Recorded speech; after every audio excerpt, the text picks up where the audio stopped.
मैं भारत को भारतीयता की मान्यता के आधार पर फिर से खड़ा करना चाहता हूं, उस काम में लगा हूं।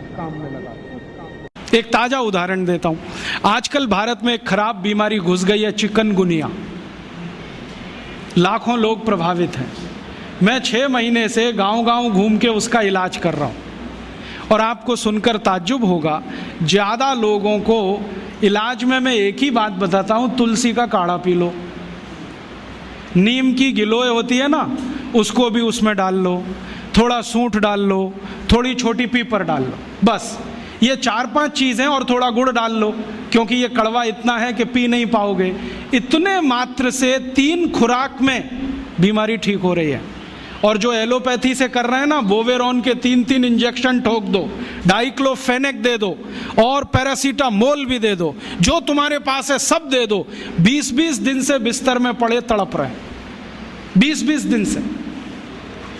अभी आज मैं आया भीलवाड़ा से, और आने का देरी का कारण भी यही है कि वहाँ 1 लाख लोग चिकनगुनिया से पीड़ित हैं।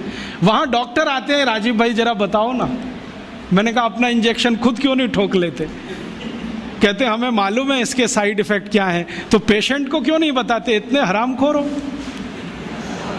तुम्हें मालूम है कि इसका साइड इफेक्ट क्या है? वोवेरॉन लगाएंगे तो क्या होने वाला है? मुंह में छाले हो जाएंगे, गले में छाले हो जाएंगे, अल्सर भी हो सकता है, तुम जानते हो, फिर पेशेंट को क्यों नहीं बताते?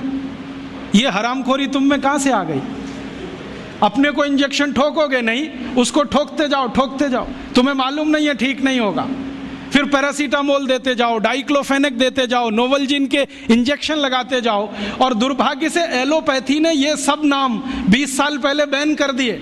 वो कहते हैं डाइक्लोफेनेक खराब है, पैरासीटामोल तो और भी खराब है, नोवलजिन तो 1984 से बैन है यूरोप में और अमेरिका में। वही इंजेक्शन यहाँ ठोक रहे हैं लगातार लगातार। दुष्परिणाम है कि मरीज ठीक ही नहीं हो रहे। और मैं आपको मेरा अपना तजुर्बा बताता हूँ। आप में से कुछ विद्यार्थी होम्योपैथी के हैं। आप जानते हैं कि होम्योपैथी की बहुत सारी दवाएं आयुर्वेद से ही निकली। तुलसी है ना, उसी से ओसीमम है। ओसीमम की 3-3 खुराक देके कर्नाटक में 70,000 रोगियों को चलता कर दिया। और वो 20-20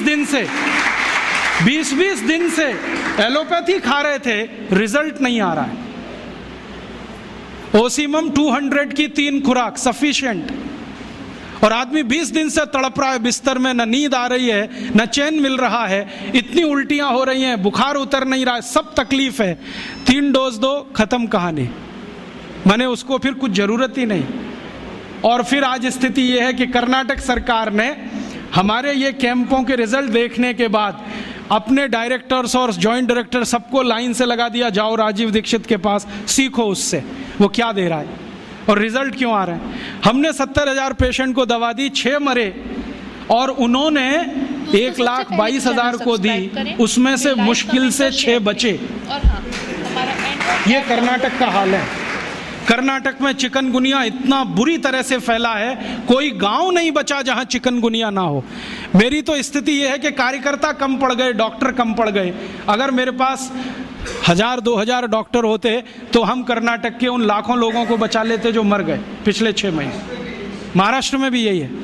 रिजल्ट मिलते हैं उन दवाओं से, तो भरोसा क्यों नहीं करें उनके ऊपर?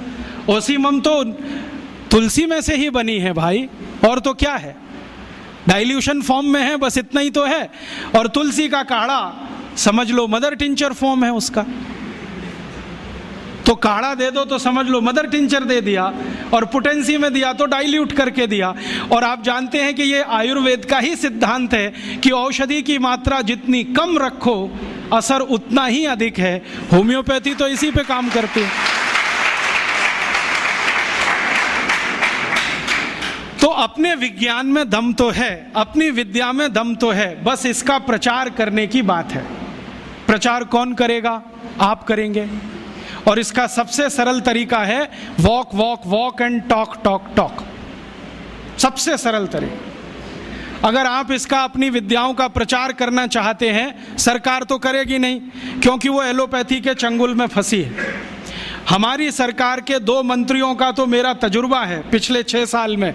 जब जब मैं उनके पास गया स्वास्थ्य मंत्री को मिलने के लिए, वो कहते राजीव भाई ये सब हमको समझता है, कर कुछ नहीं सकते।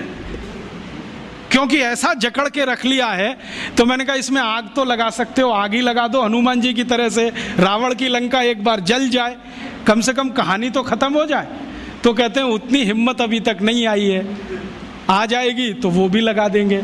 तो उनमें तो आने से रही, क्योंकि वो तो फंसे हैं अपने स्वार्थ में। आप इसको तैयारी करो, एक ना एक दिन ये विदेश से आई हुई चिकित्सा पद्धति के तंत्र को ऐसे ही उखाड़ के फेंकना है जैसे ईस्ट इंडिया कंपनी को उखाड़ के फेंका था हमने तो।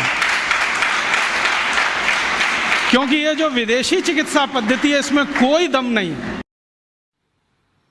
दोस्तों, सबसे पहले तो चैनल सब्सक्राइब करें, फिर लाइक, कमेंट और शेयर करें। और हाँ, हमारा एंड्रॉयड ऐप डाउनलोड करना ना भूलें।